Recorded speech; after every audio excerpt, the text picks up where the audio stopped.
Selamat pagi. Assalamualaikum warahmatullahi wabarakatuh.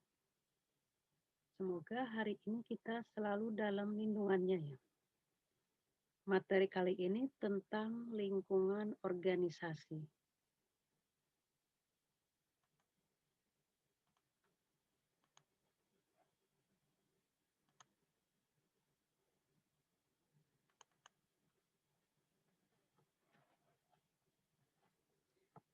Untuk menanggapi lingkungan yang dinamis, ada konsep yang perlu kita ketahui,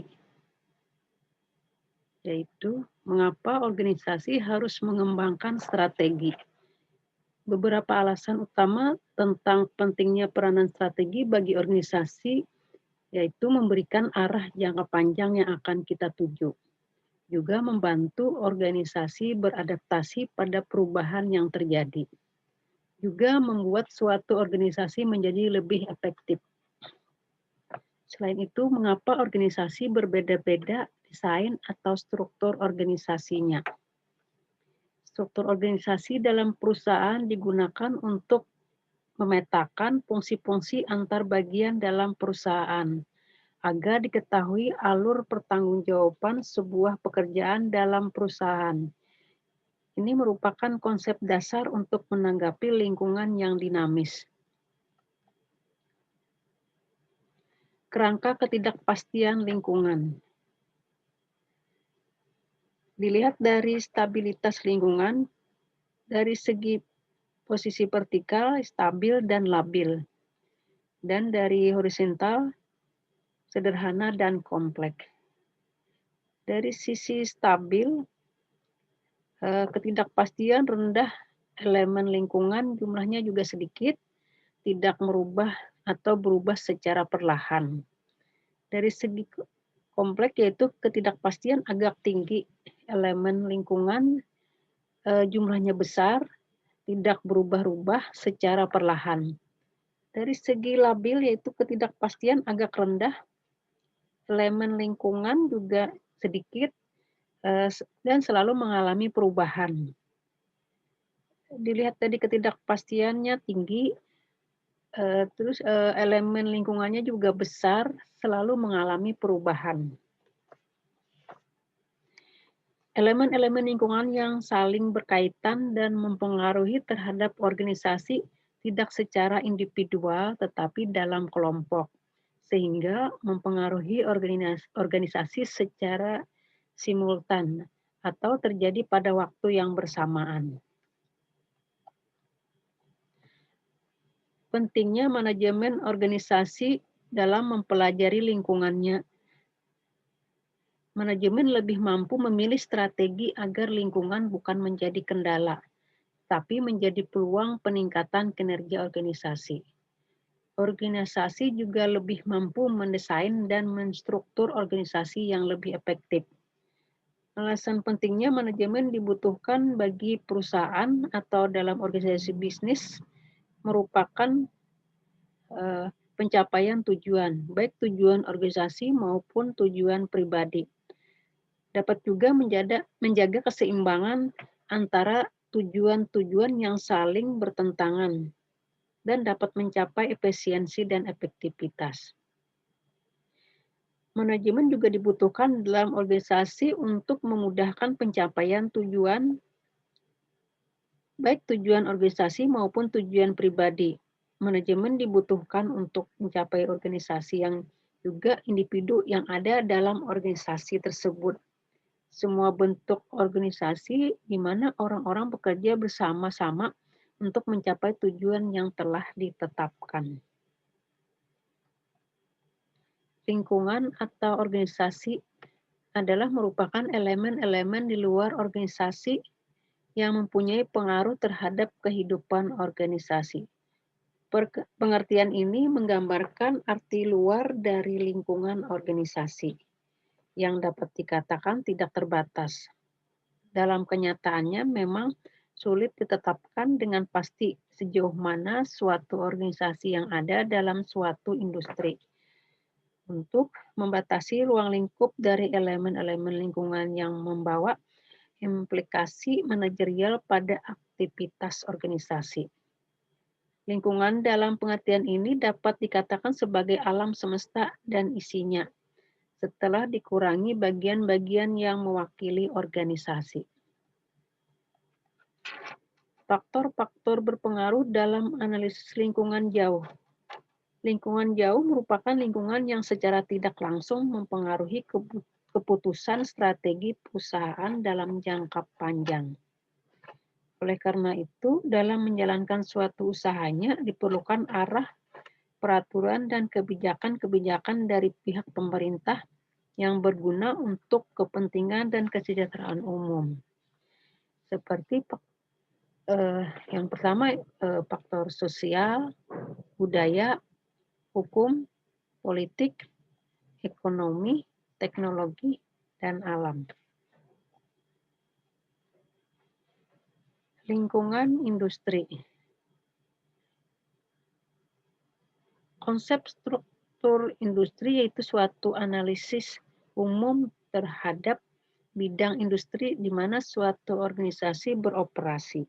Faktor-faktor yang menentukan tingkat persaingan dalam suatu bidang industri adalah pemasok, pembeli, pendatang baru, dan substitusi. Persaingan antar pesaing dalam industri yang sama ini menjadi pusat kekuatan persaingan. Kompetitor dalam hal ini adalah industri yang menghasilkan serta menjual produk sejenis yang bersaing memperebutkan pasar yang sama.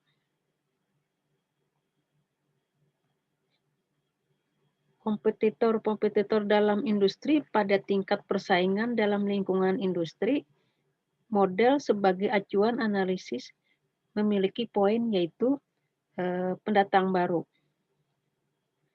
Apakah industri dari bisnis kalian atau yang dimasuki oleh pendatang baru, misalnya membuka bisnis seperti Thai Tea yang bermain di industri makanan dan minuman. Industri tersebut sangat mudah dimasuki oleh pendatang baru untuk berbisnis di sekitar sini. Bila kondisi seperti itu, maka intensitas persaingan akan semakin meningkat sehingga turut menjadi ancaman bagi bisnis yang sedang dijalankan. Oleh karena itu, pendatang baru perlu dianalisis pula. Dari segi produk substitusi merupakan produk yang bisa menjadi pengganti apabila produk yang dibutuhkan tidak ada. Misalnya minuman es teh memiliki produk pengganti seperti es sirup, es susu, dan sebagainya. Dari segi pemasok menjadi salah satu faktor penting dalam aktivitas bisnis.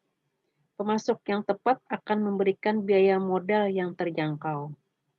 Oleh karena itu, pelaku usaha perlu menganalisis bagaimana kekuatan tawar-menawar pemasok dari bisnis yang dijalankan. Dari segi pembeli, tidak bisa dipungkiri bahwa pembeli merupakan pihak yang paling berkontribusi terhadap sumber pemasukan dari sebuah bisnis. Menganalisis pembeli dilakukan melalui sudut pandang kekuatan tawar-menawarnya. Proses ini bisa dilakukan dengan cara melihat apakah harga yang ditawarkan sudah sesuai dengan pembeli, bagaimana kualitas produk yang diinginkan pembeli, dan bagaimana kuantitas dari produk yang dibutuhkan oleh pembeli. Lingkungan operasi. Ini meliputi elemen yang mempengaruhi operasi organisasi, antara lain pasar tenaga kerja, perbankan, pasar sumber daya material, dan lainnya. Tanggung jawab yang lebih besar diberikan kepada level menengah dan bawah untuk secara aktif melakukan analisis dan mengambil keputusan berkenaan dengan lingkungan operasi. Lingkungan operasi sementara mengambil keputusan pada level atas hanya menekankan prinsip-prinsip umum sebagai pedoman dan menggunakan kriteria pengukuran kinerja dalam mengawasi pelaksanaan wewenang tersebut. Strategi dalam merespon pengaruh lingkungan, yang pertama perubahan internal. Ini penyesuaian struktur internal, sistem dan prosedur kerja perencanaan, dan aspek internal lainnya terhadap karakteristik lingkungan. Yang kedua, pengendalian lingkungan berusaha menguasai dan mengubah kondisi lingkungan sehingga menguntungkan organisasi. Perubahan internal. Perubahan dari struktur organisasi di mana kompleksitas lingkungan diikuti dengan perubahan struktur organisasi yang lebih kompleks, sehingga elemen lingkungan krusial perlu dihadapi oleh bagian atau satuan khusus dari organisasi. Peredam inti teknis. Ini bagian yang melaksanakan tugas utama dari organisasi. Peredam ini juga bagian-bagian yang mengelilingi inti teknis yang tugasnya adalah meredam ketidakpastian lingkungan, sehingga inti teknis terosolir atau tidak terganggu lingkungan. Elemen perbatasan adalah individu atau satuan organisasi yang diberi tugas untuk menyelaraskan dan menghubungkan organisasi dengan lingkungan melalui pertukaran informasi. Tujuan pertukaran ini untuk mendeteksi dan memproses informasi tentang perubahan lingkungan, misalnya riset pasar. Perubahan internal lainnya yaitu diferensiasi. Adalah pembedaan orientasi kognitif dan emosional para pejabat dari bagian-bagian dengan fungsi yang berlainan dan perbedaan struktur formal dari bagian tersebut sesuai dengan karakteristik lingkungan yang dihadapi. Integrasi adalah kualitas kerjasama antar bagian dalam organisasi melalui koordinasi dengan tujuan untuk menjembatani perbedaan antar bagian. Perubahan internal lainnya perencanaan. Menetapkan sesuatu sebelum sesuatu itu dilaksanakan. Dalam kondisi lingkungan yang stabil dapat dilakukan perencanaan jangka panjang. Namun apabila lingkungan tidak stabil, maka perencanaan sebaiknya difokuskan dalam jangka pendek.